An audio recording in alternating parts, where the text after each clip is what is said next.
পর্যাপ্ত সার মজুদ থাকার পরেও নেত্রকোনার হাওড়াঞ্চল সহ বিভিন্ন উপজেলায় বেশি দামে সার বিক্রির অভিযোগ উঠেছে। কৃত্রিম সংকট তৈরি করে বাড়তি দামে বিক্রি করছে অনেক ডিলার, অভিযোগ কৃষকদের। এমন ঘটনায় সুনির্দিষ্ট অভিযোগ পেলে ব্যবস্থা নেওয়ার কথা জানিয়েছে কৃষি বিভাগ। বোরো ধানের পরিচর্যায় ব্যস্ত সময় পার করছেন নেত্রকোনার কৃষক। এ সুযোগে বিভিন্ন বাজারের পাইকারি ও খুচরা সার বিক্রেতাদের বিরুদ্ধে দাম বৃদ্ধির অভিযোগ উঠেছে।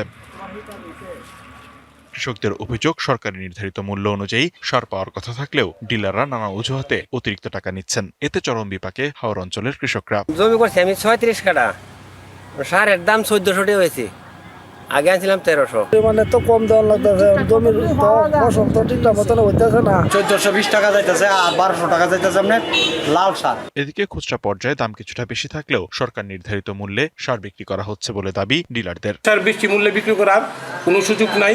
আমাদের পুরো মৌসুম এই যে শেষ প্রান্তে, আমরা তো এই খুচরা ডিলারে ঠিক মতো এই সার দেওয়া যাইতেছে।